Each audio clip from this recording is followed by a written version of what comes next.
His father never saw him win a single championship. He was murdered, shot dead by two teenagers just 1 year before Michael Jordan's greatest moment. And nobody ever talks about what Jordan did the very next morning after he heard the news. What he did that morning tells you everything about who Michael Jordan really was. This is the story they never tell you. February 17th, 1963. Brooklyn, New York. Michael Jeffrey Jordan is born, the fourth of 5 children of James and Dolores Jordan.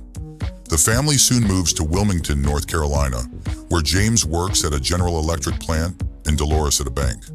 They were not rich, but they were not broken either. James Jordan was the kind of father who built things with his hands, fixing cars in the driveway, teaching his kids to work hard, never complain, never quit. Michael worshipped him, followed him everywhere, watched everything he did. As a boy, Michael was competitive about everything, not just basketball, baseball, cards, board games. His older brother Larry was actually the better basketball player in the family, and Michael hated losing to him. That hatred of losing, that burning, obsessive refusal to accept defeat, started right there in that backyard in Wilmington. It never left him. 1978, Laney High School, Wilmington, sophomore year. Michael Jordan tried out for the varsity basketball team. The coach, Clifton Herring, looked at the list of players and made his cuts. Michael Jordan's name was not on it. He was cut. Too small. Not good enough. Sent to the junior varsity team while his friend Harvest Leroy Smith, taller, bigger, made the varsity squad. Michael came home, went to his room and cried. His mother heard him sobbing through the closed door, but the next morning, he woke up before sunrise and went to the gym. He trained before school, he trained after school, he trained on weekends, he trained when his friends were at parties, he trained when it was raining, he trained when he was sick. And the burning question that drove every single session was the same.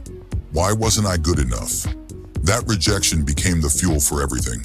He later said, "Whenever I was working out and got tired and figured I ought to stop, I'd close my eyes and see that list, and I wouldn't see my name. And that usually got me going again." The boy who was cut from his high school team earned a full scholarship to the University of North Carolina. And on March 29, 1982, in the NCAA championship game, with 17 seconds left and North Carolina down by 1 point, the ball came to a freshman, a 19-year-old nobody. Michael Jordan caught the pass, set his feet, and released the shot. Pure silence in the arena. The ball arced through the air and dropped through the net. North Carolina won the national championship. Michael Jordan had hit the winning shot.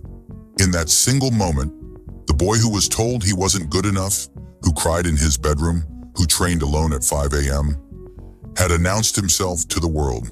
He was drafted 3rd overall by the Chicago Bulls in 1984. The NBA would never be the same again. July 23, 1993.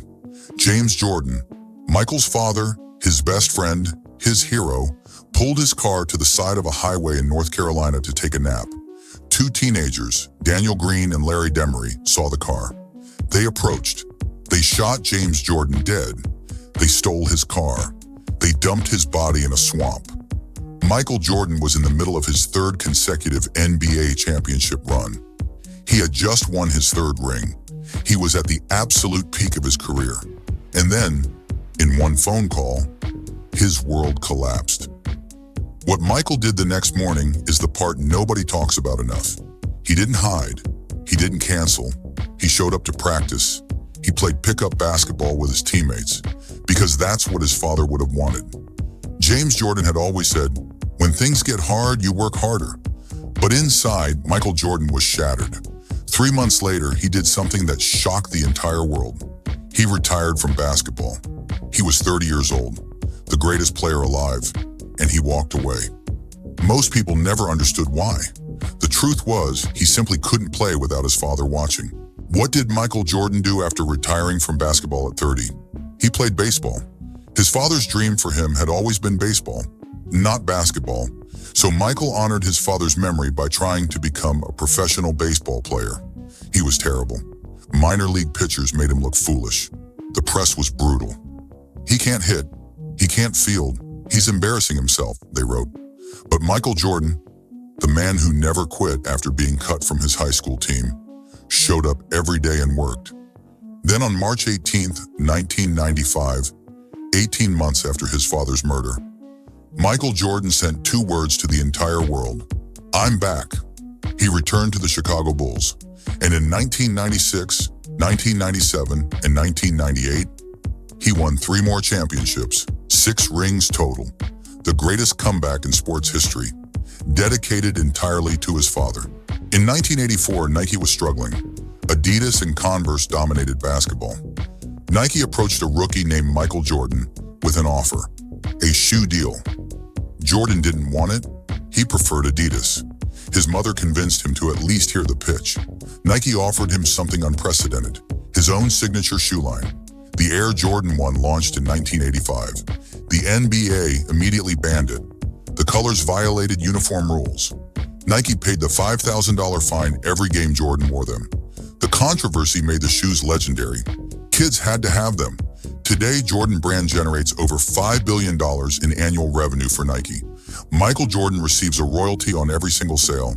Last year alone, he made over $300 million from shoes. He hasn't played in 20 years. He is worth $3 billion. He earns more than LeBron James, Stephen Curry, and Kevin Durant combined, without stepping on a court. In 2020, Netflix released The Last Dance, a documentary about the 1997-98 Chicago Bulls season. 23 million people watched it in the first week. A new generation discovered Michael Jordan, and the world was reminded of what true greatness looks like. But the documentary also showed something that Jordan had always hidden: the loneliness of greatness, the way he pushed teammates to their breaking points, the way he trusted almost no one, the price his relationships paid for his obsession. In one scene, Jordan is asked about his relentless, sometimes cruel treatment of his teammates. He pauses, and then he says something that silenced every room that heard it. "Winning has a price, and leadership has a price. I pulled people along when they didn't want to be pulled. I challenged people when they didn't want to be challenged. And I earned the right to do it because I held myself to the same standard." Did it make me a good person? No. Did it make me a winner? Absolutely. From a boy crying in his bedroom after being cut from the team, to the most recognized athlete on the planet. From a son who worshipped his father, to a man who honored him with every championship, every comeback, every impossible shot. Michael Jordan didn't just play basketball. He redefined what human beings are capable of when they refuse, absolutely refuse, to accept their limitations. He showed the world that the greatest achievements come not from talent alone, but from the pain of rejection, the fuel of loss, and the love of someone you can no longer see. Every time he pointed to the sky after a championship, he wasn't celebrating himself. He was talking to his father, the man who taught him everything, the man who never got to see the greatest run in basketball history. James Jordan was murdered before the second three-peat, but Michael Jordan made sure, with every game he played after that his father's spirit was in that arena. That is the real story of Michael Jordan. That is the pain behind the greatness.